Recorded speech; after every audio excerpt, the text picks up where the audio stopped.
नमस्कार, स्वागत है आप सबका। आप देख रहे हैं हमारा खास कार्यक्रम देश देशांतर। बैंकिंग सेक्टर में स्थिरता लाने के लिए भारतीय रिजर्व बैंक ने नॉन बैंकिंग फाइनेंशियल कंपनियों के लिए सख्त नियम लागू करने की तैयारी कर ली है। एनबीएफसी के लिए रेगुलेटरी फ्रेमवर्क बनाने के लिए आरबीआई ने एक ड्राफ्ट पेपर जारी किया है, जिसमें आरबीआई ने कहा है कि नए हालात में एनबीएफसी के लिए रेगुलेटरी फ्रेमवर्क में बदलाव की बेहद ज़रूरत है। इस पेपर में कहा गया है कि एनबीएफसी के लिए बनाए जाने वाला रेगुलेटरी फ्रेमवर्क 4 लेयर के स्ट्रक्चर पर आधारित होना चाहिए, जिसमें base layer, middle layer, upper layer और टॉप लेयर होनी चाहिए। बेस लेयर ने वैसे एनबीएफसी को रखने का सुझाव दिया गया जो कि नॉन डिपॉजिट एनबीएफसी हैं, यानी जिसमें लोग पैसा जमा नहीं करते हैं। वहीं मिडिल लेयर में वो नॉन डिपॉजिट एनबीएफसी जो फाइनेंशियल सिस्टम के लिए ज़रूरी हैं, उन्हें रखने की बात कही गई है।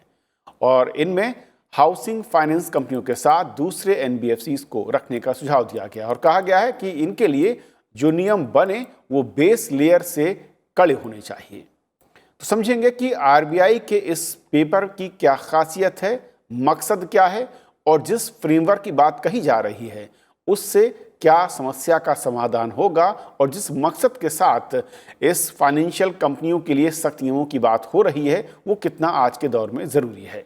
हमारे साथ 3 खास मेहमान जुड़ रहे हैं। हमारे साथ अशोक कुमार झा जी हैं, former secretary ministry of finance से, ए.के. भट्टाचार्य जी हैं, एडिटोरियल डायरेक्टर बिजनेस स्टैंडर्ड से, और रमेश सिंह जी हैं, फॉर्मर एग्जीक्यूटिव डायरेक्टर देना बैंक। आप तीनों का बहुत बहुत स्वागत है सर। शुरुआत अशोक झा सर मैं आपसे करना चाहूँगा कि सबसे पहले तो एनबीएफसीज की अगर मौजूदा जो हालत है और कोविड के बाद शायद एक किसी खतरे की आशंका के नज़रिए से भी फ्रेमवर्क में बदलाव की आरबीआई की बात कितनी ज़रूरी इस वक्त दिख रही है और इसे आप कैसे देखते हैं?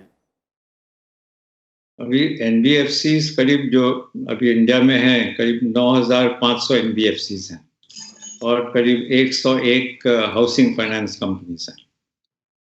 इसमें ज़्यादातर तो नॉन डिपॉजिट टेकिंग एनबीएफसीज हैं और छोटे एनबीएफसीज हैं, लेकिन काफ़ी अब बड़े बड़े एनबीएफसीज भी मार्केट में ऑपरेट कर रहे हैं। वो आरबीआई का इसी कारण से इन्होंने इंट्रोड्यूस किया ये ड्राफ्ट रेगुलेशंस, क्योंकि एनबीएफसीज का जिसको अब शैडो बैंक्स भी बोलते हैं, इनका अब लेंडिंग काफ़ी बढ़ गया है, स्पेशली क्योंकि ये शेड्यूल्ड बैंक्स का जो ज़्यादा नॉन परफॉर्मिंग एसेट्स बढ़ गए हैं, तो इस वजह से उनका लेंडिंग पे रिस्ट्रिक्शन आ गया है और वो गैप एनबीएफसीज फिल अप कर रहे हैं। तो मेरे ख्याल से अभी एनबीएफसीज का टोटल लेंडिंग और शेयर इन टोटल लेंडिंग करीब 20-22% है। तो इस वजह से ये ज़रूरी था कि वो जो कि किसी रेगुलेशन में नहीं आ रहे थे, उनको रेगुलेट करना बहुत ज़रूरी था। इसलिए आरबीआई ने ये ड्राफ्ट रेगुलेशंस निकाला है। और मैं समझता हूं मौजूदा दौर में उनके रेगुलेशन को लेकर कोई भी इस तरीके का फ्रेमवर्क नहीं है या महज गाइडलाइंस के सहारे ये सिस्टम वर्क कर रहा है? अभी बहुत लाइट रेगुलेशन है और स्पेशली जबकि वो आईएलएनएफएस का फेलियर हो गया, दीवान हाउसिंग का फेलियर हो गया, ये दोनों काफ़ी बड़े बड़े एनबीएफसीज थे और इससे फाइनेंशियल सिस्टम को काफ़ी झटका लगा। तो इस वजह से ये बहुत ज़रूरी था कि एनबीएफसी, स्पेशली जो बड़े एनबीएफसीज हैं, डिपॉजिट टेकिंग एनबीएफसीज हैं, इन पे ज़्यादा सख्त रेगुलेशन होना चाहिए, क्योंकि काफ़ी ये जो बड़े वाले हैं ये बैंक के बराबर हैं और जब बैंक्स को इतना रेगुलेट किया जाता है तो एनबीएफसीज को क्यों इतना लाइट रेगुलेशन होना चाहिए। इसी वजह से इन्होंने ये रेगुलेशंस निकाला। रमेश जी, क्योंकि पिछले कुछ महीनों में जो खबरें आई, कुछ एनबीएफसीज के खिलाफ आरबीआई की ओर से वार्निंग जारी की गई, कुछ के खिलाफ कुछ पेनल्टी की बात भी खबरें सामने आई। क्या ये एक शुरुआत के तौर पर आरबीआई ने देखा और कोविड के बाद इस तरीके के केसेस ना बढ़े, उसके प्रिकॉशनरी कदम के तौर पर हम इस कंसल्टिंग जो पेपर जारी किया है आरबीआई ने, उसे समझा जाए? मैं समझता हूं कि जो कोविड के जो इम्पैक्ट है वो सिर्फ एनबीएफसी पे नहीं है, सारे बैंकिंग सिस्टम पे भी पड़ेंगे वो और देश इकोनॉमी पे भी पड़ रहे हैं। रिजर्व बैंक ऑफ इंडिया चाहता है कि जो एक मैसेज या जो एक हम सबको सबक मिला हुआ है आईएलएफएस और दीवान हाउसिंग के फेलियर के बाद में, उस पे उन्होंने काफ़ी गहरी चिंता उस समय भी व्यक्त की थी, क्योंकि एक अकेले आईएलएफएस के अगर हम देखें तो कम से कम 92,000 करोड़ रुपए की असेट जो उनकी थी, जो आज डिफॉल्ट में गई हुई है, बैंकों के लिए, सारे इन्वेस्टर के लिए चिंता का विषय बनी है। उसको ध्यान में रखते हुए रिजर्व बैंक ऑफ इंडिया ने ये देखा कि यस, इसमें जरूरत है कि हम इनमें कुछ टाइटनिंग किए, कुछ रिस्क फैक्टर को देखा जाए। खास करके अभी कुछ दिनों पहले जैसे कि बजाज फाइनेंस जैसी बड़ी कंपनी के ऊपर भी reserve bank of India, SEBI ने भी कुछ स्ट्रिक्ट एक्शन इम्पोज किए थे, पेनल्टी भी लगाई थी, क्योंकि वे आर्म ट्विस्टिंग करके रिकवरी कर रहे थे इस तरह से। तो ये जो खास करके जैसे झाजी ने बताया कि कम से कम 9,500 के आसपास एनबीएफसी इंडिया में है, भारत देश में है। उसमें से काफ़ी जो है छोटी एनबीएफसी है, जो कि जिनके फेलियर की काफ़ी चिंता है बैंकों को और सभी लोगों को लगी रहती है। तो ये देखते हुए कि इनमें रिस्क फैक्टर को खास करके आईएलएफएस, डीएचएफएल जो इंसिडेंट्स हुई थी उसको ध्यान में रखते हुए रिजर्व बैंक ऑफ इंडिया ने जो लेयर बनाई है, base layer, mid layer, upper layer और सबसे आगे टॉप लेयर, ये चीज़ों को ध्यान में रखें, जिसमें ग्रेजुअली वे रिस्क फैक्टर को ध्यान रखिए। क्योंकि टॉप लेयर वो है जहाँ पे जैसे हम बैंक वाले जैसे central bank of India, UCO bank, ऐसे कुछ आईडीबीआई बैंक, जिनको की प्रॉम्प्ट करेक्टिव एक्शन में रिजर्व बैंक ऑफ इंडिया ले गया क्योंकि उनकी हेल्थ एकदम खराब हो गई थी, उसी को ध्यान रखते हुए रिजर्व बैंक ऑफ इंडिया ने ये डिसीजन पेपर निकाला हुआ है। लेकिन भट्टाचार्य सर, अभी अगर मैं लेयर की जो बात, लेयरिंग की बात हो रही है, उस पूरे के पूरे स्ट्रक्चर में आऊँ, उससे पहले एक चीज़ मैं और जानना चाह रहा था कि मौजूदा जो सिस्टम है, क्योंकि आरबीआई का फोकस इस पेपर में ये भी दिख रहा है कि जो मैनेजमेंट है एनबीएफसी का, उसको लेकर भी खास चिंता नजर आ रही है, और साथ ही साथ ट्रांसपेरेंसी, मौजूदा हालात क्या हैं और किस तरीके से आरबीआई फोकस करती हुई नजर आ रही है, अगर इन दोनों को देखें तो। सही कहा आपने कविंद्र जी। अगर आप इसको संदर्भ में देखें, जो पिछले 10 साल में जो एनबीएफसी सेक्टर की बहुत भारी वृद्धि हुई बिजनेस में, जैसे झा साहब कह रहे थे कि 2010 में उनकी जो लेंडिंग शेयर था वो सिर्फ 12% था बैंकिंग लेंडिंग के। अब उसका वो शेयर बढ़कर अब 25% करीब आ चुका है। तो इतनी जो भारी वृद्धि हुई, पर वृद्धि के साथ साथ जो इनका रेगुलेशन की जरूरत थी, सुपरविजन की जरूरत थी, उसमें ज्यादा वृद्धि नहीं आई है। तो रिजर्व बैंक ऑफ इंडिया में मानता हूं कि ये जो गैप जो था वो उसमें आ रहा है, और गैप जो है वो 3 जगह में, बड़ी एनबीएफसी के लिए 3 जगह गैप वो दिख रही है। एक तो है कि जो आपकी जो एनपीए, जो नॉन परफॉर्मिंग एसेट के रिकॉग्निशन जो थी, उसमें जो बैंकिंग व्यवस्था में 90 दिन के बाद अगर आउटस्टैंडिंग रहे, वो नॉन परफॉर्मिंग एसेट्स कहला दिया जाता है। पर एनबीएफसी सेक्टर, बड़े बड़े सेक्टर में ये अवधि 180 दिन की थी। तो 180 दिन की जो अवधि थी, ये मैं मानता हूं कि ये बहुत बड़ा एक लंबी छूट थी, और इस डिस्कशन पेपर में ये कहा गया है कि ये एनपीए रिकॉग्निशन नॉर्म जो है, ये 180 बजाय बड़े वालों के 90 दिन में आने चाहिए। तो बैंकिंग व्यवस्था के साथ साथ रखते हुए एक नया एक मानदंड बना दिया गया है। ये मैं समझता हूं कि ये डिस्कशन पेपर का एक बहुत बड़ा एक इंपॉर्टेंट एलिमेंट है। दूसरा एक बहुत बड़ा इंपॉर्टेंट एलिमेंट है, वो है कि जो सिंगल लेंडिंग एक्सपोजर और ग्रुप लेंडिंग एक्सपोजर, इस वक्त कोई क्लियर नॉर्म्स नहीं है कि एनबीएफसी वो सिंगल ग्रुप को कितना दे सके या ग्रुप को कितना दे सके, पर वो नॉर्म्स बैंकिंग व्यवस्था के लिए मजबूत है काफी। वही अब जो कर रहे हैं, ये डिस्कशन पेपर में ये भी कहा गया है कि जो बड़े बड़े एनबीएफसी जो हैं और जो सारे एनबीएफसी जो हैं, उनके ऊपर ये ग्रुप लेंडिंग नॉर्म्स और सिंगल क्लाइंट लेंडिंग नॉर्म्स, ये दोनों चीज में इनकी नई एक रेगुलेशन आएगी, और उसके जो रेगुलेशन में और बैंकिंग रेगुलेशन में काफी यूनिफॉर्मिटी आएगी। उससे मैं समझता हूं कि जो एनबीएफसी सेक्टर में जो एक जो रेगुलेशन की जो अभाव था वो पूर्ण हो सकता है। और तीसरी बात जिसकी आपने भी जिक्र की, वो है कि जो कॉम्पेंसेशन पैकेज, जो मैकेनिज्म जो है मैनेजमेंट को देते हैं, इसमें कोई रोकथाम नहीं है। जैसे कि आप देखते हैं बैंकिंग व्यवस्था में, अगर कोई बैंक का सीईओ को कितना कॉम्पेंसेशन होगा, उसमें आरबीआई का क्लियरेंस होता है। बैंक बोर्ड में या बैंक टॉप मैनेजमेंट को अपॉइंटमेंट में आरबीआई का क्लियरेंस होता है। इस वक्त एनबीएफसी सेक्टर में मान लीजिए मतलब कोई नियंत्रण या रेगुलेशन सुपरविजन की बहुत कमी है।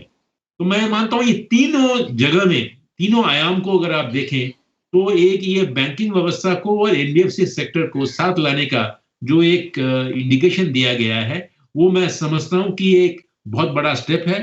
पर उसके साथ साथ एक बहुत बड़ा सवाल का कोई अभी जवाब नहीं आया है, वो है कि रिजर्व बैंक ऑफ इंडिया का institutional capacity, reserve bank of India का करंट इंस्टीट्यूशनल कैपेसिटी बैंकिंग व्यवस्था को देखने से ही काफी लगता है कि वो जरा स्ट्रेस लगता है।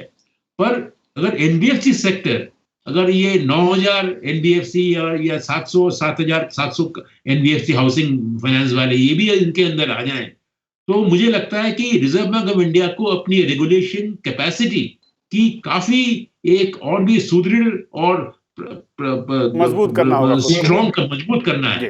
तो ये सवाल डिस्कशन पेपर में जितना भी मैंने पढ़ा है, अभी इसका कोई जवाब पूरी तरह से आया नहीं है। पर ऐसे डिस्कशन पेपर मैं समझता हूं कि ये बहुत बड़ा एक अच्छा एक पदक्षेप है, और इससे एनबीएफसी सेक्टर में जो 2018 में को हमें दिखने को मिली, शायद उसकी रिपीटेशन का जो डर था लोगों के पास, वो डर अब कम हो सकता है। अशोक झा सर, दो चीज़ें मैं समझना चाहूँगा।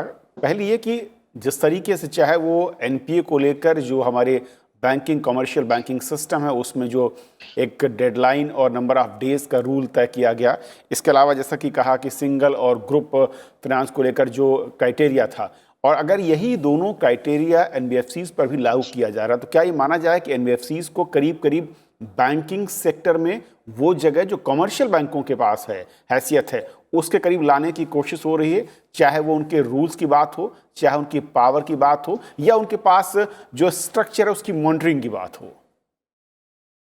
नहीं, बिल्कुल सही आपने कहा कि ये इंटेंशन यही है कि स्पेशली जो बड़े एनबीएफसीज हैं जिनका की पोर्टफोलियो बहुत ज़्यादा है, वो बैंक की तरह रेगुलेट होंगे, जैसे जैसे कमर्शियल बैंक्स रेगुलेट होते हैं। क्योंकि जैसे भट्टाचार्य साहब ने बताया, वो बैड लोन का प्रोविजनिंग का जो है 180 दिन से 90 दिन जो उन्होंने सजेस्ट किया है, और फिर ये जो ग्रुप लेंडिंग और इंडिविजुअल लेंडिंग का भी जो लिमिट्स जैसे बैंक में है वैसा ही यहाँ भी आएगा। इसके अलावा कॉर्पोरेट गवर्नेंस नॉर्म्स का भी इन्होंने जिक्र किया है कि बड़े एनबीएफसीज में कॉर्पोरेट गवर्नेंस नॉर्म्स जो बैंक्स में लागू होते हैं वो यहाँ भी लागू होंगे। और ओनरशिप एनबीएफसीज का, बड़े एनबीएफसीज का भी डिफ्यूज होना चाहिए, जैसे कि बैंक्स का भी जो सिस्टम है। तो ये जाहिर है कि आरबीआई का इंटेंशन ये है कि स्पेशली जो बड़े एनबीएफसीज हैं इनको रेगुलेट वैसी तरह से किया जाए जैसे कि कमर्शियल बैंक्स को रेगुलेट किया जाता है। क्योंकि इनका अगर इसमें अगर कोई प्रॉब्लम आए, जैसे कि एक दो में आया था आईएलएफएस में वगैरह में, तो इनका जो इम्पैक्ट फाइनेंशियल सेक्टर में हुआ वो बहुत ही ज़्यादा इम्पैक्ट था, एडवर्स इम्पैक्ट था। तो ये एडवर्स इम्पैक्ट को शील्ड करने के वजह के इंटेंशन से इन्होंने ये डिस्कशन पेपर में ये लिखा है। और क्या अशोक सर यही वजह है कि जो सिस्टमैटिक इम्पॉर्टेंट एनबीएफसीज हैं उनके लिए थ्रेशोल्ड लिमिट बढ़ाने का भी इस पेपर में एक जिक्र किया गया, जिसे 500 करोड़ से 1,000 करोड़ करने की बात कही गई है, और इसी तरीके की जो एनबीएफसीज होंगी उनको टॉप लेवल पर रखने की बात हो रही है, इसलिए लेयरिंग की बात हो रही है। इसका फायदा किस तरीके से आपको लगता है कि नजर आएगा? नहीं, अभी जैसे इन्होंने डिस्कशन पेपर में जो कहा है कि 3 लेयर्स हैं, बेस लेयर, फिर मिडिल लेयर और अपर लेयर। बेसिकली अभी 3 ही लेयर्स हैं। तो 4th लेयर जो है, जो टॉप लेयर, वो तो अभी वेकेंट है, एम्प्टी है। उसमें वही एनबीएफसी जाएंगे जिनको कि आरबीआई समझेगी कि ये अब बहुत बड़ा हो गया है, इसमें सिस्टमिक रिस्क ज़्यादा हो गया है, वही एनबीएफसीज को वो बिल्कुल टॉप लेयर में लाएंगे। तो बेसिकली अभी इनका जो प्रपोजल है, पिरामिड टाइप स्ट्रक्चर जो है, ये सिर्फ ये 3 लेयर का ही है। और इसमें जैसे मैंने पहले कहा कि ज्यादातर तो जो आरबीआई का जो वरी है वो है डिपॉजिट टेकिंग एनबीएफसीज के बारे में, जो कि बहुत बड़े एनबीएफसीज हो गए हैं और जो कि अभी उनका लेंडिंग मेनली इंफ्रास्ट्रक्चर में है, कमर्शियल प्रॉपर्टी में है, रेजिडेंशियल हाउसिंग में है। ये 3 टाइप के ये 3 एरियाज में ज्यादा उनका प्रेजेंस है। तो इनमें अगर कोई प्रॉब्लम आ जाए और अगर इसको अब शुरू से ही अगर ध्यान से ना रेगुलेट किया जाए तो बाद में अचानक इनका इम्पैक्ट वो सिस्टम में आ सकता है। इसी वजह से इन पे ज्यादा नजर रख रहे हैं। यानी कि इनिशियल लेवल पर भी अगर कोई लूप होल्स नज़र आ रहा है, अगर खतरा दिख रहा है किसी भी एनबीएफसीज पे, तो उसको चेक एंड बैलेंस सिस्टम के जरिए पकड़ा जाए और उसको ओवरऑल इम्पैक्ट को कम किया जा सके। लेकिन रमेश जी, इसमें जो एक लेयरिंग सिस्टम की बात है, ये लेयरिंग सिस्टम कितना फ़ायदेमंद हो सकता है अगर हम इस सिस्टम को अपनाने की बात करते हैं, और इसका इम्पैक्ट न सिर्फ एनबीएफसीज पर, ओवरऑल बैंकिंग सिस्टम पर और साथ ही साथ लिक्विडिटी पर, अगर पब्लिक एंड पर देखें, इन तीनों जगहों पर किस तरीके से ये लेयरिंग सिस्टम काम कर सकता है? देखिए, जहाँ तक लोअर लेवल की जो बात हो रही है लोअर लेवल में रखने के लिए, तो वहाँ पे सब छोटे जो इस समय के एनबीएफसीज है, उनके लिए भी रिजर्व बैंक ऑफ इंडिया ने ध्यान रखा है कि उनके जो नेट ओन फंड्स है जो इस समय 2 करोड़ रुपए के आसपास है, उसको 20 करोड़ करने की सुझाव दिया जाए, ताकि उनके कैपिटल बेस स्ट्रांग हो, तो वे उनको लेंडिंग भी उस हिसाब से करने के लिए मिलेगी। सिमिलरली मिडिल लेवल के लिए भी वे देख रहे हैं कि उनकी जो असेट साइज 1000 करोड़ के आसपास में उन लोगों को रखना है, और बाद में अपर लेवल उसके बाद आएगी। इन तीनों के लिए रिजर्व बैंक ऑफ इंडिया का सबसे बड़ा मेन कॉन्सेप्ट यही, मेन चिंता उनकी यही है कि जो पिछले बार हो चुके हैं घटनाएं उसकी पुनरावृत्ति न हो, और बैंक जो भी एनबीएफसी से वे रिस्पॉन्सिबली काम करे। आज हम देख रहे हैं कि रियल एस्टेट में और आईपीओ फंडिंग में एनबीएफसी के ऊपर कोई लिमिट नहीं है, कुछ प्रकार का कोई बाइंडिंग नहीं है। आज पब्लिक सेक्टर बैंक्स जो है वे आईपीओ में फंडिंग के लिए 10 लाख रुपए की सीलिंग रखी है, जबकि उनके लिए ऐसी कोई सीलिंग नहीं है। उसके पर ये काफी प्रकार के प्रॉब्लम हो जाते हैं आगे जाके। सिमिलरली रियल एस्टेट सेक्टर के अंदर जो फंडिंग हो रही है, जहाँ पे एनबीएफसी फंडिंग कर रही है अनलिमिटेड, ये है, उस पर भी बाइंडिंग आ जाएगी। तो मैं समझता हूँ कि ओवरऑल ये जो लेवल रखे जा रहे हैं वो इस बात को ध्यान में, जिस तरह से सरकारी बैंकों में कोऑपरेटिव बैंकों के लिए नियम रखे गए, वैसे ये नियम यहाँ पे लाने से ये एक काफी मजबूती आएगी इकोनॉमी एज ए होल।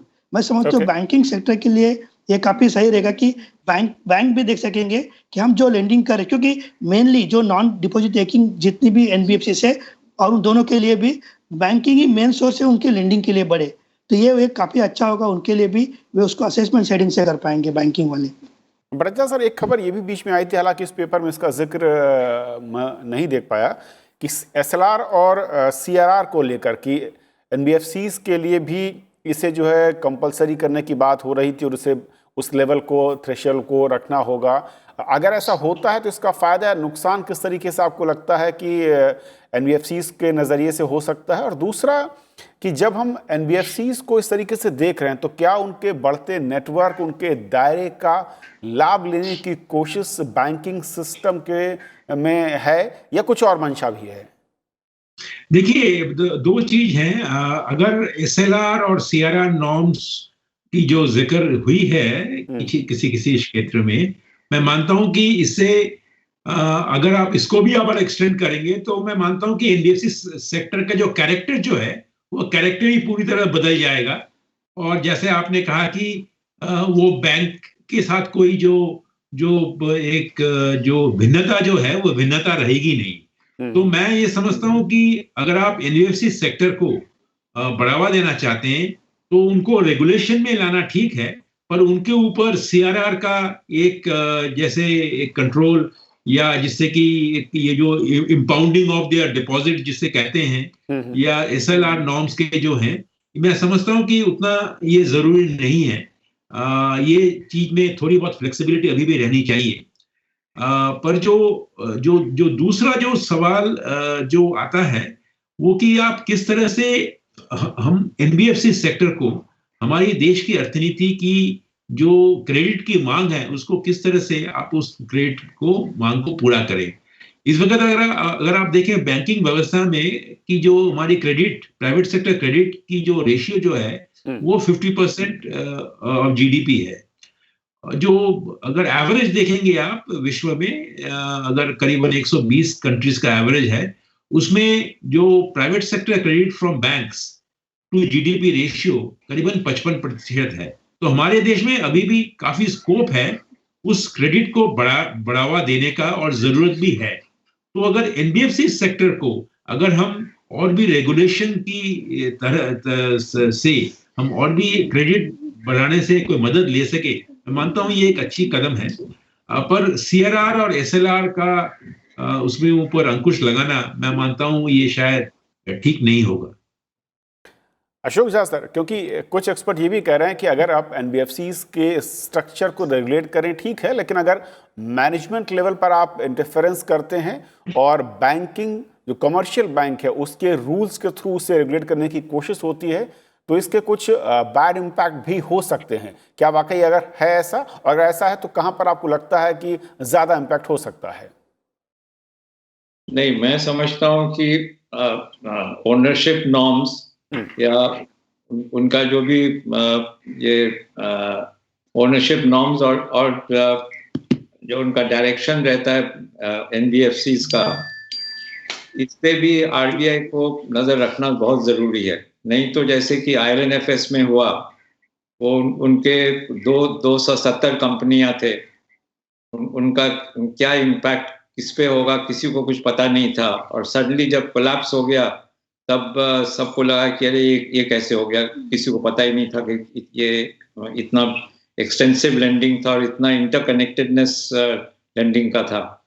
तो इसलिए मैं समझता हूँ कि बहुत ज़रूरी है कि ओनरशिप पे भी ध्यान दिया जाए, स्पेशली लार्ज एनबीएफसीज का। जी, ये भी ध्यान जाए कि वो कहाँ लेंडिंग करते हैं, और उसका उनका जहाँ भी वो लेंडिंग करते हैं वो ठीक जगह लेंडिंग करते हैं कि नहीं, उनका अकाउंटिंग प्रोसीजर्स क्या है, ये सारे चीज देखना बहुत जरूरी है। नहीं तो एडवर्स इम्पैक्ट अचानक आ जाएगा सिस्टम में।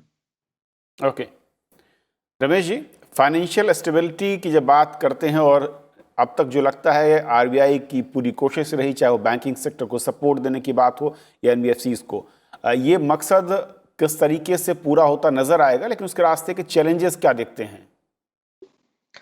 देखिए, जहाँ तक रिजर्व बैंक ऑफ इंडिया का प्रश्न है, जिस समय बुरा समय था बैंकिंग इंडस्ट्री के लिए, इकोनॉमी एज अ होल, उन्होंने न सिर्फ बैंकों के लिए बल्कि एनबीएफसीज के लिए भी अपने विंडोज खोल दिए थ्रू बैंक और इवन डायरेक्टली। लेकिन जैसे जैसे अभी इकोनॉमी के अंदर सुधार आएगा तो ये बहुत जरूरी रहेगी कि रिजर्व बैंक ऑफ इंडिया को चाहिए कि वे अपने जो लिक्विडिटी का सपोर्ट अब तक जो बना हुआ है उसको धीरे धीरे ग्रेजुअली वो कम भी करने की कोशिश करें। उसका इंडिकेशन ऑलरेडी आ चुका है, जहाँ पे उन्होंने रिवर्स रिपो के जरिए पैसे लेने शुरू कर दिए बैंकों से और दूसरे पेपर लाके। तो ये मैं समझता हूँ कि रिजर्व बैंक ऑफ इंडिया के लिए लिक्विडिटी मैनेजमेंट जो उनका मेन एक कार्य है, जिससे कि इकोनॉमी के अंदर क्रेडिट फ्लो भी बना रहे और इन्फ्लेशन कंट्रोल भी बना रहे, इसको ध्यान में रिजर्व बैंक ऑफ इंडिया के स्टेप्स को मैं समझता हूँ कि सही है। एनबीएफसीज के लिए थ्रू बैंक की और बैंकों के लिए भी ये कदम सही लग रहा है रिजर्व बैंक ऑफ इंडिया का। ओके बड़ेदार सर, एक आखिरी कमेंट आपका। आपने कहा कि एक जो चैलेंज है, एक तो आरबीआई को किस तरीके से एक्सपैंड करना पड़ेगा और वो क्या इतनी निगरानी कर पाएगा, इसके अलावा कोई और चुनौती आपको लगता है? देखिए, जो हम जिसे एनबीएफसी को कहते हैं, शैडो लेंडर्स कहते हैं हम, एनबीएफसी सेक्टर का कंट्रीब्यूशन बहुत बहुत भारी है, और ये कंट्रीब्यूशन हम अभी भी इकोनॉमी में उतना रिकॉग्नाइज नहीं करते हैं। अगर एनबीएफसी सेक्टर जो लिक्विडिटी में को सिस्टम को बनाए रखने में बहुत बड़ा एक रोल प्ले करता है, तो मैं ये समझता हूँ कि इसको एक सुपरवाइज करना, इसको रेगुलेट करना और इसकी ग्रोथ, जिससे कि without any dangers to the systemic risk न हो, ये करना बहुत जरूरी है। इसीलिए मैंने पहले भी ये कहा है कि हमारी जो रेगुलेटरी कैपेसिटी जो है उसको हम और भी जरा प्रसार करें और भी उसकी वृद्धि करें, तो मैं समझता हूँ कि ये जो डिस्कशन पेपर ये और भी कामयाबी की ओर बढ़ सकता है। ओके सर, बहुत बहुत शुक्रिया आप तीनों मेहमानों का हमारे साथ इस महत्वपूर्ण चर्चा में शामिल होने के लिए। तो देश देशांतर में आज फिलहाल इतना ही। नमस्कार।